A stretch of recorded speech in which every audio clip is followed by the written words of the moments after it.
নমস্কার বন্ধুরা, আমি একজন চিকিৎসক হোমিওপ্যাথ। আমি হোমিওপ্যাথ চিকিৎসা করি এবং হোমিওপ্যাথির মাধ্যমে চিকিৎসা করি।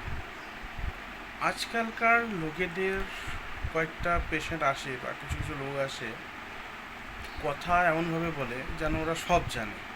আমি যে কলেজে পড়লাম, ডিগ্রি নিলাম, পাশ করলাম, ভাইবা দিলাম, এগুলো আলাদা ব্যাপার। আমি অ্যানাটমি, ফিজিওলজি, মেডিসিন, এফএমটি, ফরেন্সিক, এগুলো মেট্রিয়ামেট্রি এগুলো সব পড়ার পর, অর্গানন পড়ার পর, এগুলো সব পড়ে পরীক্ষা দিয়ে পাশ করার পর পেশেন্টরা আসে এবং বলে যে অ্যালোপ্যাথিতে খুব তাড়াতাড়ি কাজ হয়, হোমিওপ্যাথিতে তো হয় না শর্ট করে, মানে এবং কি আমার পাথরের বেদনা, পাথরই আরে বাবা, পাথর তো কমে যাচ্ছেই, একটা খুব সুন্দর প্রসেসে কমে যাচ্ছে। তুমি কি মেডিসিন খাও বা না খাও সেটা আমার দেখে লাভ নেই, তুমি খাচ্ছ, তুমি খাও। কিন্তু তুমি খেতে খেতে আমার কাছে এসে শুধু জিজ্ঞাসা করতে আসছো যে মানে আপনার ওষুধটা খাওয়া যাবে কেন। আমি কেন, যখন তোমার অ্যালোপ্যাথিতে ভরসা নেই, খাচ্ছ ভরসা নেই, তাহলে অ্যালোপ্যাথি খাওয়ার দরকার নেই, তুমি হোমিওপ্যাথি খাও, আয়ুর্বেদিক খাও, যেটা খাও সেটা ধরে খাও। বাট একটা থেকে আরেকটা খেতে আসছো, ওটাও চালাবে, এটা কেন আসছে? আর এ আসার পর ভাবভূমি এমন যাতে ও সব জানে, মানে হ্যাঁ, আশ্চর্য বিষয়। আমি পাশ করলাম, ওখানে আমি চিকিৎসা করছি, প্র্যাকটিস চালিয়ে যাচ্ছি, প্র্যাকটিস করছি, রেজাল্ট ভালো আসছে, সবাই আসছে, দূর দূরান্ত থেকে আসছে, সব ভালো লাগছে। কিন্তু কয়েকজন আসার পর এমন ভাবভূমিকা দেখায়, বিশেষ করে মিডিল এজ, মানে হ্যাঁ এরা বিশাল কিছু জানে, এরা বিশাল কিছু জানে, মানে এত জানে এরা জ্ঞান রাখতে পারছে না, বাড়িতে সিন্ধুকেও উপর রাখছে, ব্যাংকেও রাখছে, তারপরে আসছে এরা চেম্বারে। ভালো কথা। একটা রেনাল স্টোন কয় প্রকার সে জানে না, তার বলতে সে জানে না, থাইরয়েডের ভাগগুলো সে জানে না, সে T2 T1 এরম বলে যাচ্ছ, T3 T4 TSH মানেটা কি তুমি জানো না। হ্যাঁ, আর তুমি এইখানে এসে আবার জ্ঞান ঝাড়ো যে না এখানে গেলাম, এই খাচ্ছিলাম, এগুলো খাচ্ছিলাম, তো ভাবলাম এবার আসি, আবার এখানে দেখায়, সবাই বলছিল আপনার কথা, আবার আসলাম। সবার কথা শুনে আসতে হবে না আমার কাছে, প্লিজ সবার কথা শুনে আসবেন না। আমি ট্রিটমেন্ট করি, যখন মনে হবে যে আপনার কোথাও সারছে না, ট্রিটমেন্টের ফলে আপনি রেজাল্ট পাচ্ছেন না ভালো, তখন আমি আসবেন।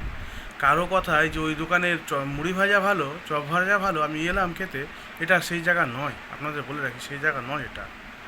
আপনারা কার কাছে শুনছেন কি না শুনছেন আমার জেনে লাভ নেই।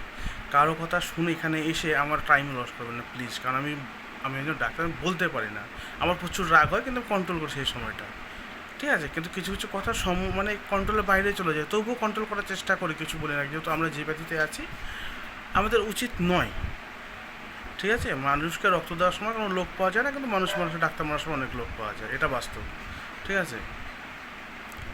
এটা হচ্ছে বাস্তব ধরনের। তো আমার কথা হচ্ছে যে আমার কাছে যদি চিকিৎসা করাতে হয় তো আপনি সেই মনস্ততা নিয়ে আসুন যে আমি চিকিৎসা করাবো, আমার কাছে গল্প করার দরকার নেই। আমি চিকিৎসা করি, আমি চিকিৎসাটাই জানি, আর কিছু জানি না।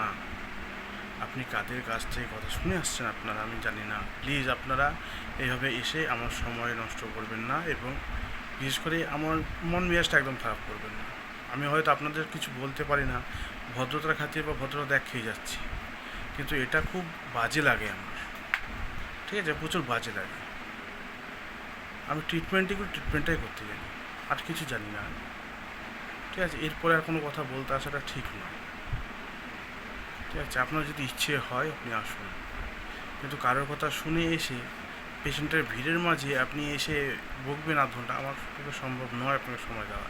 পরে আপনি রটি বাড়াবেন যে না এই ডাক্তার খুব অহংকার, খুব ঘ্যাম, কথা বলে বাজেভাবে, বিরক্তিকর। কারণ আপনার বিরক্তি করছেন, আপনি জানাতে পারছি না আপনাকে, আমি সে পেশেন্স নিয়ে সেটা দেখছি, আপনাকে কথাগুলো শুনছি, ওটার বাইরে চলে যায় অনেক সময়, আমরা পারি না ধৈর্য রাখতে, তখনই বলি একটু বোঝার চেষ্টা করুন। সেই জন্য বলি যখন আপনার কিছু হবে, যদি আপনার মনে হয় আমাকে উপযুক্ত আপনার চিকিৎসা করার, আপনি তখন আসুন।